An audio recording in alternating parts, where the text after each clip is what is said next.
Okay, welcome to the final SUNY History Lab webinar in U.S. history for spring of 2025. And we may have a small crowd in attendance, but we're going to be recording this talk, so it'll be available on the SUNY History Lab website, as well as the Center for Professional Development YouTube channel. And we want to extend a thanks again from the SUNY History Lab to the Center for Professional Development at SUNY for assisting us with the technical part of bringing these webinars together. My name is Dr. Michael J. Kramer. I'm a historian at SUNY Brockport, and I'm the director of the SUNY History Lab, which tries to bring together SUNY faculty around historical inquiry, presenting research and topics of scholarship and public history in and beyond the state. These webinars are free for anyone within or beyond the SUNY system, for New York State citizens, and for anyone beyond New York State who's interested in the historical research going on at SUNY. We're delighted today to have with us Sheila Curran Bernard. Sheila is an Emmy and Peabody Award-winning filmmaker. I think I said Peabody with my Boston accent there a bit. She's also an author and an educator. Her credits include the feature documentary, Slavery by Another Name.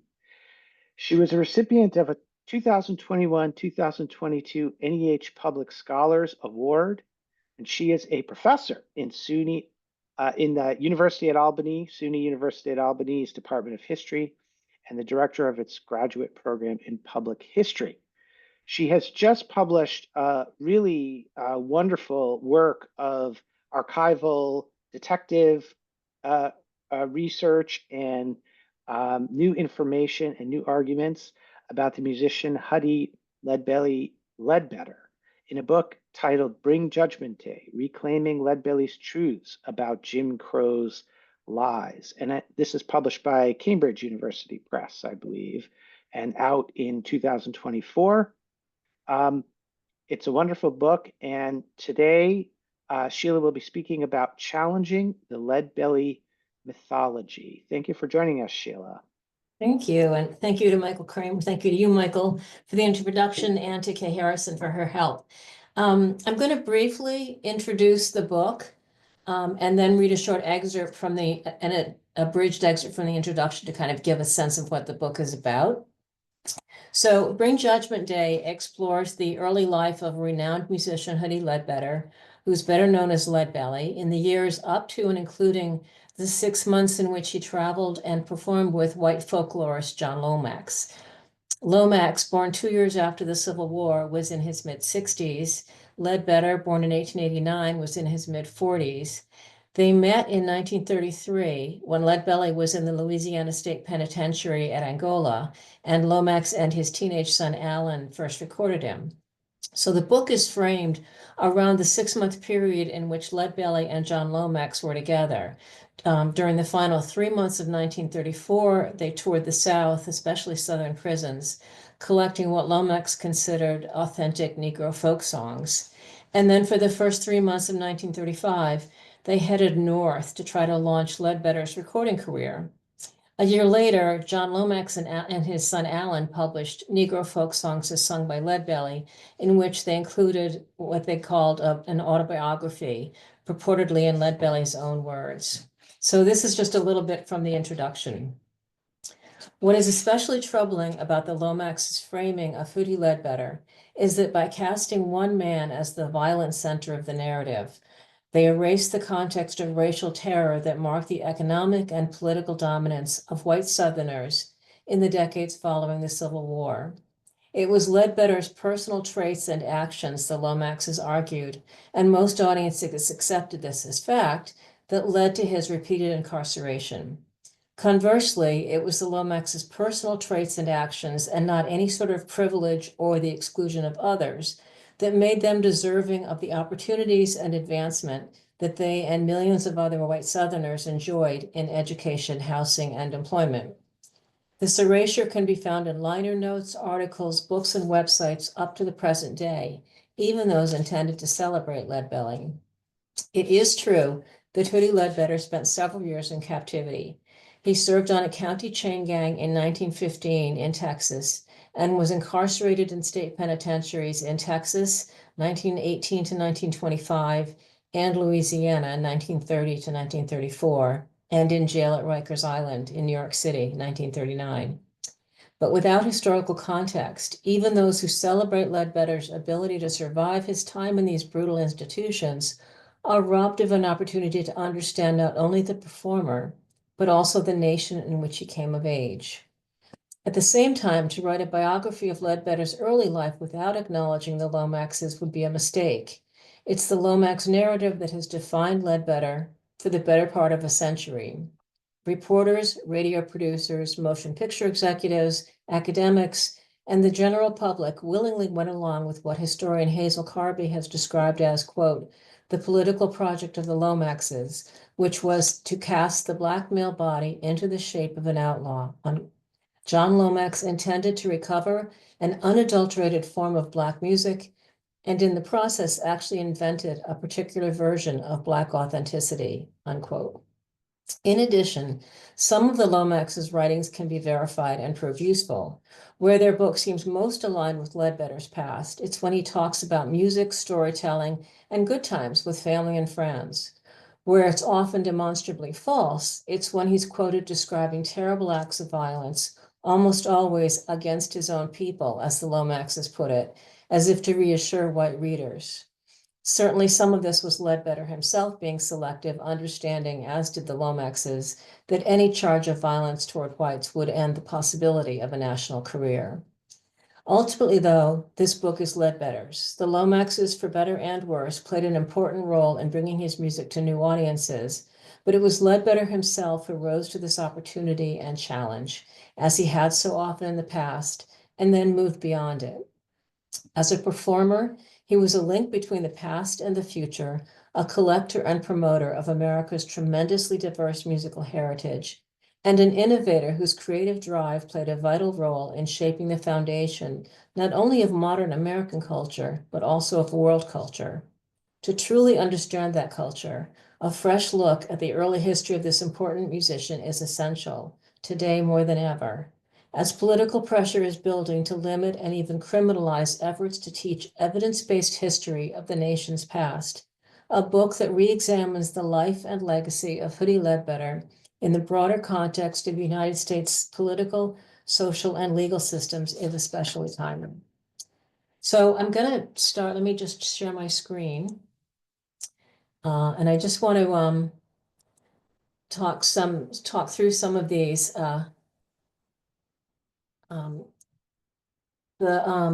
The title comes from a work song that Leadbelly sang, which I can't play for you, but I would recommend that you go online and listen to it. It's sung a cappella.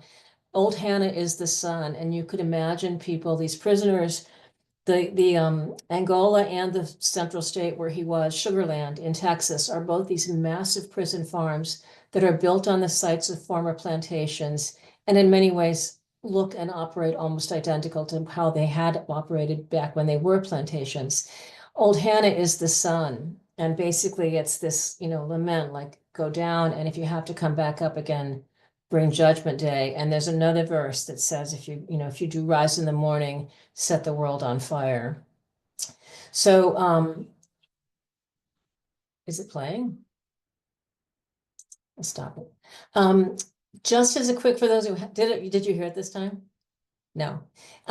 Yeah, I'm having technical difficulties on my end. So if you don't remember, if you're too young to remember the name Leadbelly, he's known for hundreds of songs, including some that I'm sure you've heard of: Rock Island Line, Goodnight Irene, Black Betty, In the Pines, which was performed by Nirvana. He had a tremendous influence on musicians from Janis Joplin to Robert Plant from Led Zeppelin to the Beatles, especially, through his music sort of went over to England as Skiffle by Lonnie Donegan, and that got picked up by the Beatles. And but a lot of the songs you sung in camp if you went to camp, are probably Lead Belly songs, Pick a Bale of Cotton, Midnight Special, Little Sally Walker, those kinds of songs. He's also more recently been in the news because of the whole notion of being woke. He's one of the earliest, if not the earliest person recorded having used the expression. It was when he was talking about a song he had written for the Scottsboro so-called boys, young teens and to young men that were arrested and falsely accused of rape in Alabama in the 1930s. And he met them in the 1930s, but then in New York City, he was part of doing benefits on their behalf. And he said, talking about Alabama, it's a hard world down there. I'd advise everybody to be a little careful when they go down through there. Best stay woke, keep your eyes open. So he's credited as using that phrase. So I got started. The book that Lomax's wrote came out in 1936, and as you can see, there's a very stereotypical image on the cover, which they insisted on. This is not how Leadbelly presented himself to audiences. He would have always chosen a suit and tie. But while he was with the Lomaxes, this was the portrayal of him that they insisted upon. There's a biography of him that came out in the early 1990s. And in fact, I was hired to develop a documentary film building to a large part on this. And there's a lot that's really good in this book. But the film, for various reasons, a lot of projects get started and then, things happen and they don't get made. But I had the chance in the 2009, 2010, to write the feature adaptation of Doug Blackman's Pulitzer Prize winning book, Slavery by Another Name, which is about various forms of forced labor in the decades between the end of the Civil War and World War II, including through convict leasing. So basically what happens is the Civil War ends, the South tries to find other ways to force newly freed Black Americans into labor as cheaply as possible as they can. The North comes down and there's a period known as Reconstruction where they're trying to build a biracial government and protect the economic and political rights of these newly freed people. But that is brought to an end effectively by the South and National Compromise in the mid-1970s. And Southern states begin rewriting their constitutions and changing laws so that laws disproportionately affect Black Americans. And once in the criminal justice system, there's a clause in the 13th Amendment that slavery is abolished except as punishment for a crime. So in a corrupt system, punishment for a crime can take on a whole broad range of meanings, and there are lots of ways getting labor back onto plantations and helping the white landowners. So one of the issues was that came up that, there were vagrancy and things like that could get a Black person into prison, men and women. The younger and healthier, the better. But one of the charges that was almost never applied to white people and could be applied to Black people was carrying a pistol. And I remember that was the charge that had gotten Hootie Ledbetter into prison, into his first encounter with the Southern prison system in 1915. And I wondered what I could find out about what really had happened and what his real experience had been as part of that judicial system from, when he was young. So he was born in 1889. So by 1915, he was 26 years old. And then, on up through his other incarcerations. So, so I began by going back to Negro folk songs as sung by Leadbelly, in which they claimed to have told his autobiographical story. What they were doing at this point was they were holed up. Once they came north, they were recording his songs with the plan of making a book, but also recording his songs on discs, which were expensive and somewhat hard to get. But the sense you get from their book is, and the sense that other authors had taken was that they had also recorded his story on these discs. And so I actually contacted the Ledbetter family and said, "Oh, well, where are the recordings?" I contacted the Library of Congress. Where are the recordings? Eventually, it turned out there were no recordings. They had basically taken notes, often after the fact, and then in records at the Library of Congress, these are notes from the creation of their book, Negro Folk Songs. They admitted that they made up some of the stories, they emphasized the criminality, they sensationalized things, So it isn't a reliable autobiography. It's in fact not an autobiography at all. So, so as historians, right, you go down these rabbit holes. So one of the first things I did was look at their chronology, and the chronology is really off. So using primary sources, this really deep dive into primary sources, I decided to just go back to the beginning and figure out really what was going on. They painted him as a 16-year-old with a gun, a 16-year-old who already had children at 16, a 16-year-old who was a troublemaker, and none of that with the corrected chronology made sense. He was a young man at that point. So this is the sort of the geography of his childhood. He was born on a plantation in Northwest Louisiana. When he was 4 years old, his parents moved across the border. So he was around here in Mooringsport, and his parents moved around here to Northeast Texas, and entered into an agreement to buy about 68.5 acres of land, which they managed to do. It took them 7 years working other people's land to save enough money, but they managed to be independent farmers. Wesley and Sally Ledbetter bought these nearly 70 acres of land about a mile south of Caddo Lake, which is this beautiful, beautiful lake here. It's huge.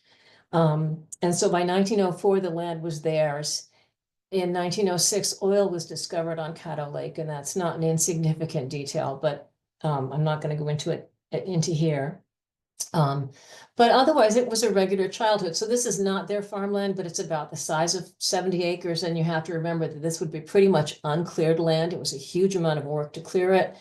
And then, he went to school probably up through the 8th grade, perhaps, but his parents didn't have a lot of kids. His labor was absolutely would have been needed. But he also, by the time he was a teenager, he was earning money, performing at parties, at events, at school graduations. He had a name for himself. In the oral histories, it's clear he was really something of a musical prodigy. He came from a musical family. He had two uncles who also played, where they were called musicianers. Again, this is before electricity, before terribly good roads, before any kind of entertainment. So live entertainment, was the thing. And he was making a name for himself as he could play a range of instruments, not only the guitar, but also the mandolin and the mouth harp and various other piano, windjammer, which is a small accordion.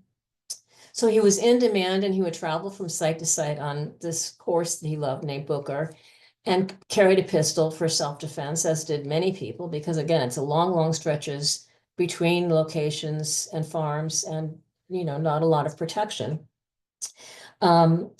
So then by the time he is in his around 1910, so he's about 21, he makes his way to Dallas, and he starts a partnership with Blind Lemon Jefferson, who's a little bit younger. The two of them get on the trains. They get to ride for free and just to keep people entertained on the trains and put out their hats and collect money. And they were making quite good money.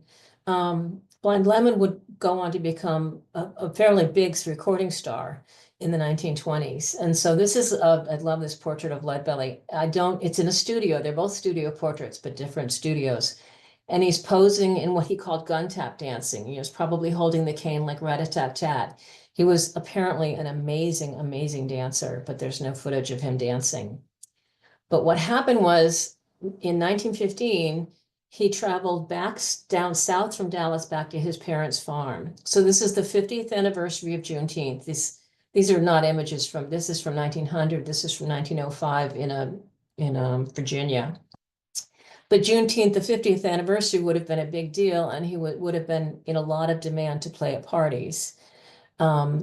So what happened was that there was a report of a shooting scrape at a party in Texas involving Hughie Ledbetter and somebody else about a week before Juneteenth. And that's the first of him getting into trouble. And it gets complicated. He initially brought into district court, and eventually goes into county court.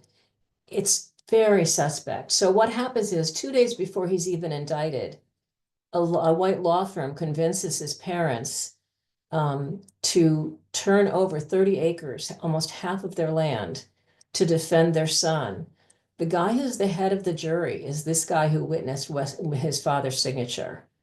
It's just, it's very questionable. And I got lucky because trying to understand this, I made a cold call to a lawyer in Marshall, Texas, and said, I don't understand these land transactions. Can you explain them? And literally his office is like here, and the land transactions are all in the courthouse here. This is the old courthouse, which is now a historical society.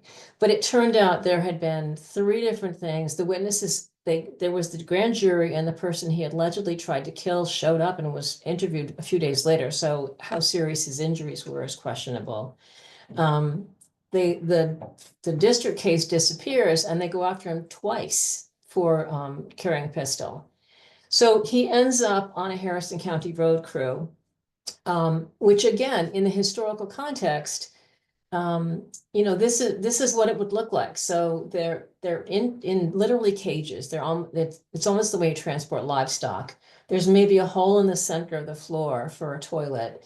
They're being guarded watched by dogs and guns, and I mean, it's just a terrible. This is not Leadbelly. It's just a picture from 1912. Terrible conditions, but the South needed roads. And what was interesting going through the newspapers in Harrison County, which is where he was in 1915, is how often people were arrested for things like drunkenness and walking along the railroad track and, just various really minor things, and immediately put on road crews. Because by now, the oil boom has started, the South needs good roads. So you need a labor force. So lots and lots of just story after story after story about, oh, we got this guy, he's going to go into the road crew. We got this guy. So eventually he escaped. It's not clear exactly how, it's not quite the dramatic escape that is often explained in the mythology, but he did escape, and he went a couple counties north from around here to DeKalb, Texas. So this is where he was living, and he went up here, which in a pre-telephone age is probably sort of far enough, except that there's quite a bit of travel between family members, white family members between these two. But he takes a new name. He becomes Walter Boyd. He's living under an alias. And by December 1917, he's yet again charged, this time for murder of a cousin.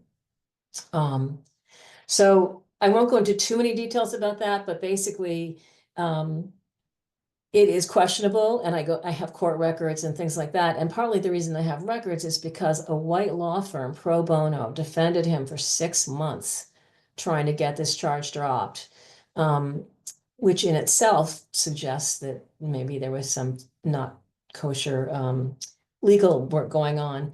But unfortunately, he succumbed to a failed attempt. He became part of a failed attempt at breakout, and that just kind of killed his case.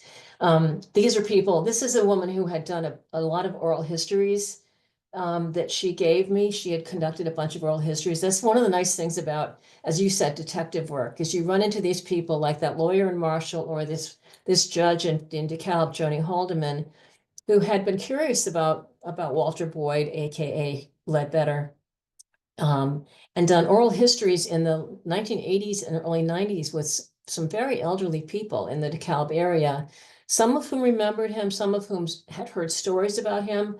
And then the transcripts were all blown away because a tornado went through the back of her house in 1999.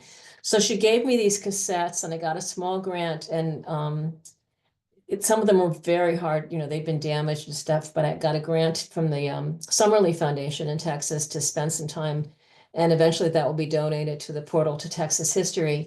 This woman here is possibly a granddaughter of Leadbelly, but they were very kind. They opened their home to us and talked about him, but they didn't know a lot about him, partly because he was under an alias and partly because he wasn't famous until after he died.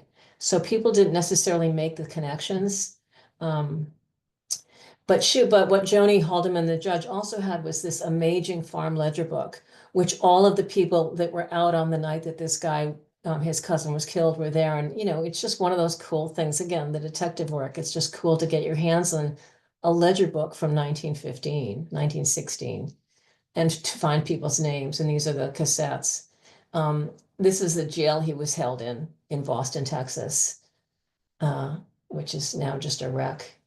But anyway, he was indicted for murder. He was sent to prison for murder. It was hard labor again. I mean, these are terrible conditions, terrible prisons. And in fact, it was so bad that there was a commission to investigate the state of prisons in New York, and Governor Pat Neff was part of that investigation. And in visits to the prison, they brought Hootie Ledbetter, known as Walter Boyd, to perform for the governor. And the governor, Ledbetter was very smart. I mean, he played songs that he knew that this white governor would like. He would play religious songs and old country songs, Nearer My God to Thee. And he changed his wife's, name to Mary. And he talked about going home to Mary. And the governor really liked him. And he said, Ledbetter, I'm going to keep you here. But on my last day in office, I'm going to set you free. So a few years later, on the 25th of January, in January 1925, he actually gave him a full pardon from prison because he liked him, and he actually kept in touch with him. He went on to become president of Baylor University and invited Leadbelly to perform there years later. So from 1925 to 1930, Leadbelly again. He was again going to be arrested 5 years later, but he went back to his roots in the Louisiana area near Caddo Lake, which by now you can see all these oil rigs. What he didn't do, he missed in that period of time, 1925, the recording industry kind of emerged right after World War I. And by the early 1920s to the late 1920s, record producers from the North were coming down south because this man named Perry Bradford had convinced OK Records that if you record crazy blues, there is a market for this music. And it wasn't only a market, in northern cities like New York. It was a market around the country. Pullman porters used to be able to bring these records and sell them along the way and things like that. And big stars were made of some of these people who could afford their own trains to go traveling. And Bessie Smith, who Leadbelly had said he had played with. Blind Lemon Jefferson became very big. Leadbelly wasn't scouted during this period, or not. There's no record that he was ever scouted, and there's no record that he tried to reach out. I mean, Blind Lemon died in 1929, so there were years when he could have reached out to him. So you can only guess, why he would not do that, whether the trauma of what he been through and what he had witnessed. A lot of the songs that come out of the prison farms are about men and women literally dying in front of people, and the work is supposed to go on. I mean, the conditions really are unimaginable. So, I don't know. His mother was sick. His sister was taking care of her. For whatever reason, he didn't get picked up on it. So he's working as a maintenance person in the oil for an oil company, and he's coming home from work one day, and there's an all-white Salvation Army band playing outside of a grocery store, and he knows the guy playing. One of the guys playing, Dick Ellett, lived on the same street as his parents had lived for a while, so they knew each other. But whether he was drunk or not, he was maybe dancing, he was maybe kind of teasing about the Salvation Army tunes. A white mob set on him. They didn't like what he was doing. And what seems pretty clear is that he had a penknife, as most men did. And he tried to defend himself, and he cut Ellett in the arm. And that was it. So he was arrested and brought to a jail in Mooringsport. And then what's often not reported is that a white mob came for him that night, intent on lynching him. So the deputies protected him. He was brought to Shreveport the next day. He was convicted, and he was sent to Angola. And so this is his prison record. He was whipped twice in Angola, 25 times total, by the same person who I write about in the book. And then it's in Angola that he meets the Lomaxes when they come to visit in 1933. So he's been there since 1930. And the whole time he's been there, he's been arguing for his release for various reasons. This is him right here in this picture. is Leadbelly at Angola and this during their second visit. His if you listen to his recordings, you can sort of imagine how gobsmacked they must have been when they first heard this guy. I mean, he had his 12-string guitar with him in prison. He has a very powerful voice, and his guitar playing it's thunderous, even without any kind of amplification. It's amazing. So, they knew they had found something special, and they went back. They were glad to find out that he was still there a year later, and they went back to record. So this is young Alan Lomax, and this is John Lomax here doing a later recording. And this is sort of the equipment. I mean, it was very preliminary, but Lomax, to his credit, had worked with engineers for a few years to get recording equipment that could go out into the field. Initially, song collectors were really only recording it to be able to transcribe it, and he wanted to record it so that people could hear it. And the recording quality, even from 1933 to 34, is remarkably better. So that's sort of how they came to be together. And then basically Alan became sick, and so John and Leadbelly did the work that Alan and his father were doing, with the difference being that Leadbelly, working with John Lomax for those 3 months in the South, and not only was he helping with the recording and getting prisoners to cooperate and gaining trust to some of these Black prisoners who might not have trusted John Lomax, he was also keeping the car, doing all the cart maintenance, doing all the, the machinery maintenance, driving the car exclusively, and also serving as Lomax's unpaid, I mean, all of this was unpaid, serving as his kind of personal body assistant, like preparing his bath and shining his shoes. And it was quite an exploitive arrangement. And then the idea was they finished their recording, and they decided, John Lomax decided, and Leadbelly, I'm sure gladly agreed, these are both men, one in his mid-40s, one in his mid-60s, both looking for a second chance. And they thought, well, maybe we can make something happen in the North. So this shows his Northern debut. And you'll see the first time he's not even named. He's just a Negro minstrel from Louisiana, despite this career with, they could have said who used to tour with Blind Lemon Jefferson, and it would have had an impact, but they didn't. And then their next choice was Convict Leadbelly of Louisiana. And so this legend begins. It's like it was always about him being a convict. It was always about knives and guns. It was always about he's still dangerous. They called his music primitive. They called it savage. And the press really picked up on this. So on the left is an example of how Leadbelly dressed himself for a performance in North Carolina before they went north. On the right is, again, how he dressed under John Lomax's tutelage. So they engaged in a contract. It was quite exploitive. They moved him out of the city to what was then a rural village town of Wilton, Connecticut, a tiny little town, about an hour train ride, a little bit less, from New York City, to keep him away from Harlem. And they argued it was to keep his music pure, but also it kept him away from record producers and other people that might have wanted to engage in contracts with him. This is just wedding photos. They brought his Martha Promise north. His early marriage had ended. And they did this egregiously racist March of Time, which you can find online. It's basically the John Lomax version of the Leadbelly story. This is how Leadbelly would dress himself. So it all comes to a big crashing end in March 1935, when they start out from Connecticut, and they go up to the quick stop in Albany, but performances in Rochester and Buffalo were basically the end of the line.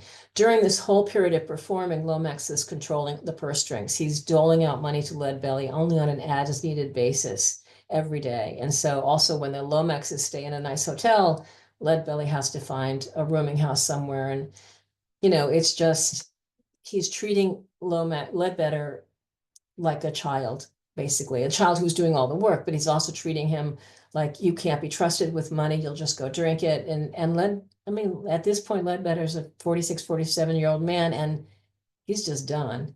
And I also have a theory that the day that really hit the fan was the day the March of Time came out. And I have a friend, he would find Black neighborhoods and friends and musicians in these cities. And my guess is that he may have gone to see it, or his friends had gone to see it, and it was one step too far. So the good news is that he and Martha, so they left Lomax at the end of March, briefly went back down south to Shreveport, and returned a while later and settled in the Lower East Side of New York and stayed there. And although he never made money during his lifetime, he did build a reputation, and he had people who knew him and respected his music. And then sadly, his signature song, Irene Goodnight, was recorded by the Weavers 5 months after he died and became this massive, massive, massive hit. But the Weavers was Pete Seeger and Ronnie Gilbert and various people who had been acolytes of him, as was Woody Guthrie. So that's basically that's my PowerPoint. So if anybody has any questions, I went on a little long, I think, but Thanks, Sheila. That was wonderful. It's wonderful to see a little bit of the process that went into the book, and also the discoveries, and also some of your, as always happens in history, some of the hunches about, for example, I always wondered what did Leadbelly make of that very strange, really kind of offensive march of time. yeah, Yeah, and who knows, but yeah. the timing is just so, it literally was that Saturday that, Mm, yeah. interesting. I mean, he So, participated, but, you know. yeah. There's just a few of us here, but if you have any questions, you can put them in the Q&A on Zoom, and either I can ask you to unmute yourself, or I can read the question for you if you're in a place, and some people might be commuting home and things like that, or if you just want to unmute and ask a question, since there's a few of us, please do so. If you're still thinking about a question, that's fine too. I had lots of questions. So I'll start out, and if anyone else wants to post a question or just ask a question, follow up. Um, I had sort of two different questions about, like, the different contexts in which you studied Leadbelly in doing this research and writing this book. So I was thinking of Adam Gassau. I don't know how he says his last name. Adam Gassau's work on, he was a harmonica player who went on to become a literary professor and worked on exploring the way the blues, the development of the blues, more in Mississippi, related to Southern violence, or the violence of the Jim Crow Mhm. system. And I guess I just wondered about the way in which you're seeing Leadbelly within the the way that we're starting to understand how Jim Crow functioned as a system of, as an economic system of forced labor, carceral labor. And I was also just curious about your sense of it within the context of this uh, looming, always the looming violence by white Southerners, and how that shaped Leadbelly's sense of who he was, sense of music making, sense of um, the range of what he was doing as an artist, as a person. So I was curious about the Jim Crow context, and then the second part of that question is, how do you think that changed when Leadbelly moved into the Popular Front context of New York City post his time with the Lomaxes? Like, that was a world, of course, that didn't have the same. It was full of racisms, romanticizations, and just outright racisms of African Americans, but it had a different dynamic in terms of systematic violence in as a milieu. So I'm just curious, like, as you did this research, how you thought about these contexts that Leadbelly moved through, and how he navigated them, how they shaped him, and he Yeah. how you came to understand him. So the first part was my approach, my curiosity was really just um, as a case study. Like, Slaver by Another Name is, Doug Blackman's book is a really elegant book. Um, but it follows this very detailed Cottenham family, through Green Cottenham, through the White Cottenhams, the Black Cottenhams, over a period of many, many, many years. And having realized that Leadbelly was part of this system, it put an individual name that some people knew, and it felt like a kind of a way to bring a different audience into an understanding of the history of what was going on, before the Civil Rights Movement, after the Civil War. It's the period of Reconstruction, and especially the lockdown post Reconstruction until after the Second World War. I mean, the emergent civil rights movement in the 20th century, and then the long civil rights movement exists, but that period of repression, to put a face to it and to see how does it actually work in real time. I thought that was really my goal, was to see, you know, it's not a conspiracy. You can actually look at, in fact, I think I had a slide where Leadbelly said, um, he told the Lomaxes that what happened in Angola was that he was railroaded by a farmer who didn't like him. He played at the guys, for his parties and stuff, but what comes throughout Leadbelly's life is he had an absolute sense of himself as a man, as a performer, as an American, as somebody with worth. And it was part of why I think he would got in trouble, because he had that self-assurance and he didn't necessarily play by all of these rules. He played white business owners would hire him to play at their stores on Saturday night to bring in customers. He did go between those worlds. And what this one of the guys who he claimed basically forced people to testify against him, that landed him in Angola on a questionable charge, was that this white farmer was not paying his black workers enough. He was taking advantage of them. And Leadbelly had told these workers, he made fun of them for taking advantage of being taken advantage of. And it aroused this man's ire. So I think that comes through. I think, I'm not a musicologist. So the other part of your question, which is really interesting, and I wrote the guy's name down because I would love to know more about it, but I don't really know enough about it. I mean, um, it's a really interesting topic, and also the Popular Front. I mean, that period of his life is really interesting, and Charles Wolfe and Kip Larnell's book covers that. And there's a lot more information out about that period of time.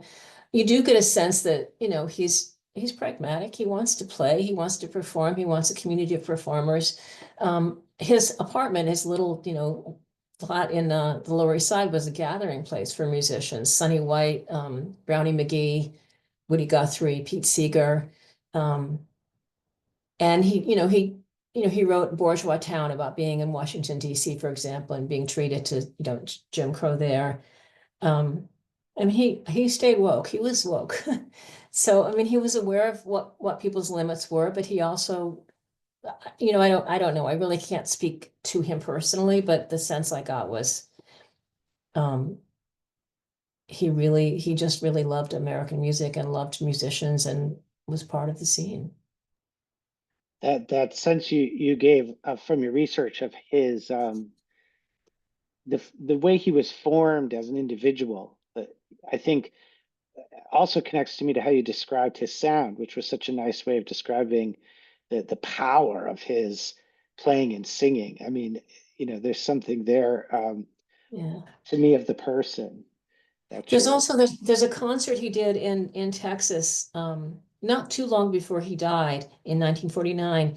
And he gave a shout out to John Lomax at that point. John Lomax had just died, but what comes through in the recording, which you can find online, it's about I can't remember how long the performance. It's about an hour, but he's very sweet. He's funny, and he liked children's songs. Children loved him, but also during this performance, he would just tell little jokes sometimes, and that was kind of nice to hear.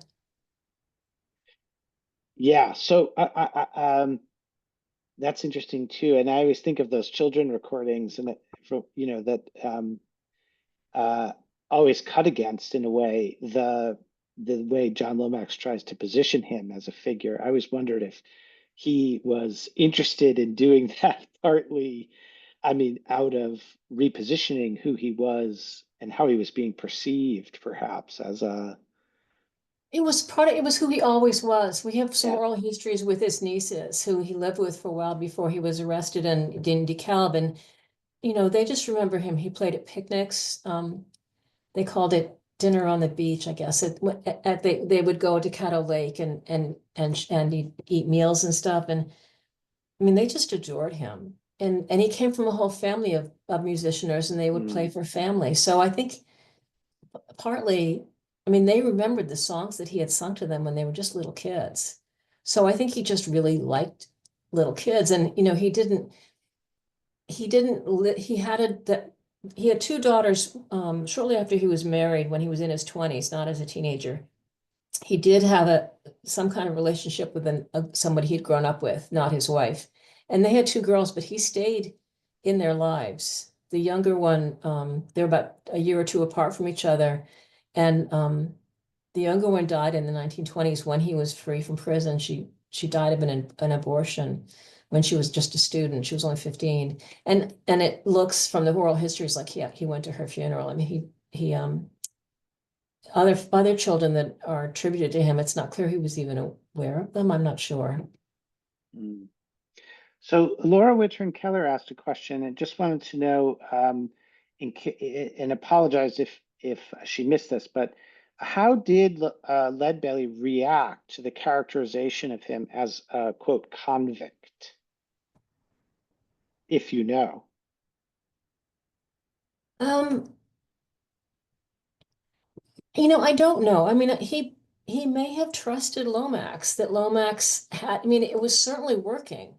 They got a lot of press attention. So, from the moment they did the Modern Language Association gathering in December 1934, they went on to New York City, and Lomax had really primed the pump. He did know how to get press.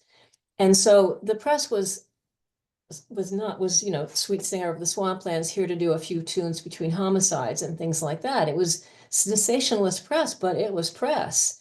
And he was getting calls from the March of Time, first the radio version, and then the version he was in, the newsreel, was only the second ever produced, and he was supposed to be in the first one. But they couldn't work out the schedule. But he was getting calls, and what he really wanted to be was Gene Autry. He wanted to be a singing cowboy. And the frustrating thing for him was that, Lomax got him into the American Record Corporation studios, but then Art Satterley had an idea in his head of what a black performer was, and that was blues. But by the time he got into the studio in the mid-30s, the market for old-time blues performers was gone, was really gone. And he recorded Goodnight Irene that first time in the studio, and it was never released during his lifetime, which is, who knows what would have happened. But they recorded some cowboy songs. Leadbelly had been an actual cowboy. He had herded cattle. He was known for being able to I don't know the term, to break horses in. And he had real cowboy songs, some of which he'd grown up hearing, and some of which he'd learned along the way, and they didn't release it. So that dream of being a Tex Ritter or a Gene Autry, it didn't materialize. But he may have trusted Lomax to a certain extent, because to some in the beginning it was happening. It just then it stopped. Not It wasn't happening. By the time they did the tour of upstate, everything seemed to be fizzling out, and that must have been apparent. He did actually go to the West Coast to possibly make a film in the 40s. He was supposed to be in Green Pastures, starring as the Lord, but it didn't work out. Just to shift the focus for a second, I know from reading the book that you do this wonderful reconstruction, critical reconstruction of the Lomax manuscript. How John Lomax in particular pieces together what really in a way is a kind of a fiction of Leadbelly's story, or an embellishment, or it's really John Lomax's um, voice there shaping things. And I guess I was just curious, one of the valuable things about the book is how you are centering Leadbelly's story here and pushing John Lomax to the side in a way, which I think is important. But because it's so much a part of the story, just to bring the focus back for a moment to John Lomax, what's your sense after writing this book of the factors feeding his structuring of the Leadbelly myth? What part of that had to do with this murky world of music commerce, of the music industry? What part of it had to do with John Lomax's ballad training, this kind of quasi anthropological kind of stuff? And what part of it had to do with John Lomax being a Texan himself, a white Texan? Um, like, what's the John Lomax part of this story that we can understand better so that we can kind of pull it away to see Leadbelly better and hear Leadbelly better? That's a great question. There's a really good biography of John Lomax by Nolan Porterfield.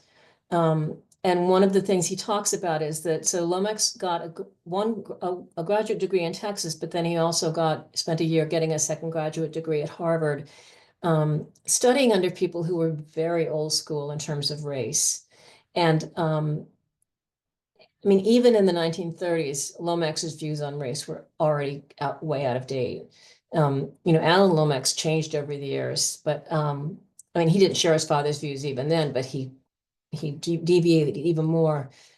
Partly, John Lomax had gone through a rough strut. He was never an academic. He never taught. He was an academic administrator, um, and but he did love the American Songbook. He did love going around and talking about it and, performing. And now here he had this guy who could actually be the real thing and perform. And it doesn't, the convict thing, I mean, it got a lot of attention. I mean, I think it kind of helped raise Lomax's profile because here was this great discovery he'd made. He had the real thing, and he could bring the real thing and to the north and show it to people. So, um, I don't know. I mean, I don't know. He seems to have been completely bewildered by Leadbelly. Like he never saw him as an equal human being. That's clear from the letters. He saw him as somebody whose role was to be subservient, as somebody who couldn't manage his own money, as somebody who needed um, constant oversight. And it comes through that he really did believe that. There's also a theory that he kind of misunderstood, that he thought perhaps he had gotten Leadbelly parole to him, which he didn't. He also played no role in Leadbelly getting released from Angola.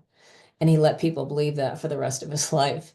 But it wasn't true. That was Leadbelly's doing. And partly it was time served, but also Leadbelly was kind of this greasy wheel saying, pay attention to my record, pay attention. So I don't know. I mean, people like Richard Wright and some white journalists as well were saying at the time, John Lomax, this is terrible. You can't treat people this way. But he did. He would bring him to a party and keep him in another room until it was time for him to perform and then send him back to that room. He didn't insist that Leadbelly have a place at the table as the other performer on the stage. To some extent, he justified it that he was introducing him, he was, curating the tours or whatever, he was handling the contracts. But I mean, nowadays it seems inexcusable that Leadbelly wouldn't have been at the table in the North, at a school like Harvard, but he wasn't. Really, that mix of the kind of the patronizing, condescending, but also this romanicizations of kind of blackness, male blackness that Lomax Right. played up to sell Leadbelly in a sense as this figure. Um, But yeah, very interesting. I think the care with which you kind of pull apart that manuscript is really remarkable. You really see the the ways that it takes Leadbelly Leadbelly out of the fullness of who he was as a person, as a musician. It really puts him in this one kind of stereotype kind of yeah. role. Last question I had was if you had any, as the book has been out there a bit in the world, what kind of responses have you been getting, and how are you thinking about this book now that it's done? I mean, have you have you shifted your sense of, not so much since you finished the book, but in the process of this project, um, have you shifted your sense of how we should think about this, the story of Leadbelly within this historical context? Um, have you have the people that you met in West Texas been able to speak with you a little more about the book, and um, what's happening as this kind of comes out into public and people are beginning to read this book and learn a little more about what you found and wrote about? It's interesting that a lot of the response so far has been from the music community, from guitar aficionados, from Leadbelly fans, um, and folk musics. And it's been kind of rewarding that a lot of them did not really know this period of history and didn't really know that this had been going on. So that's been really interesting. And I've gotten some really positive response from the Leadbelly estate, his family, and uh it's kind of a slow growth with a book. It takes a while to kind of get out there and make the rounds. And so um, I'm really glad it's out there. I would like it to get more attention now in the context of, if we're going to start telling people like they can't teach African American history at all. I just think it's really important to have, lots of books that push back and say, no, we haven't even grappled with this history yet. How can we not teach it? Because it is important to understand that, that whole century before the Voting Rights Act, there was a whole century of issues that were holding groups of people from the same, that 20th century rise in this white middle class that, other people were kept out of. Um, but yeah, no, I mean, I would love to, develop it as a film. I'd love to develop it as a piece for the stage. And I'm, looking around for the right partners to do that and expand the audience that way as well. But Yeah, I love the way that I went back and, of course, put on some Leadbelly to listen to after I read the book. And, I had known a little more because of my own research about the mythification, the problems with the way that or let's just say that the tensions of the Lomax Leadbelly relationship. So, I'd known about that, but I started hearing the music differently, locating it in the pressure cooker, the violence, the oppressiveness of, that very intense period of Jim Crow segregation intensifying after the 1890s in the South, and and the particularities that you bring to the surface um, of Hootie Ledbetter's family, of owning land, of kind of carving out a life in this very difficult rural place.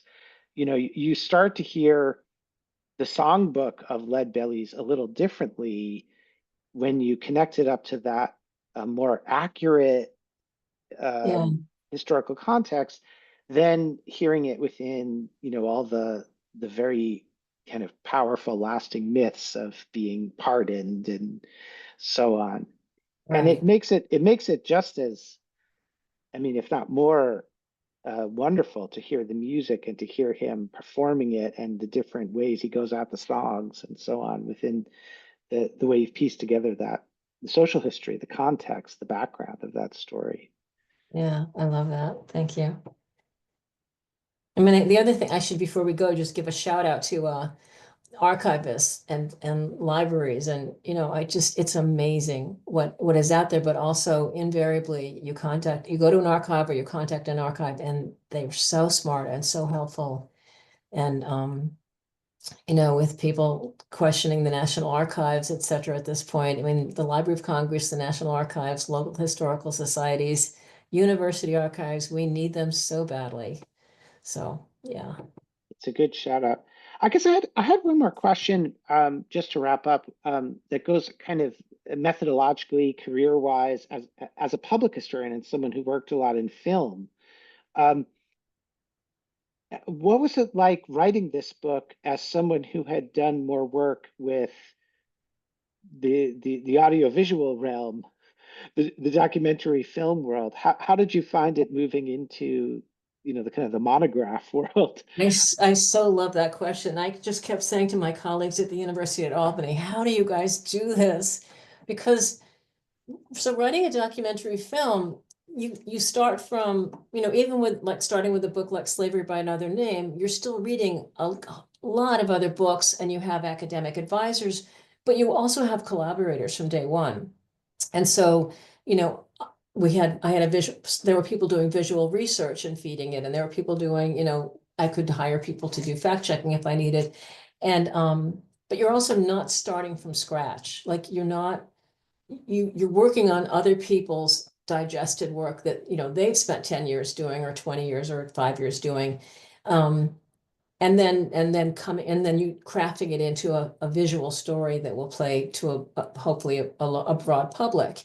When the reason I had to write this book, I actually started out thinking, doing a little bit of research and thinking, oh, I can make this into a film, and realizing that I really needed one reviewer kind of made fun of how many pages of footnotes I have, but I really needed to be able to justify the argument that I was making, to make it really transparent, because I was saying something that really went against, what people think they know about Leadbelly and what they like knowing about Leadbelly and admire him for, which is fine, except some of it's not true.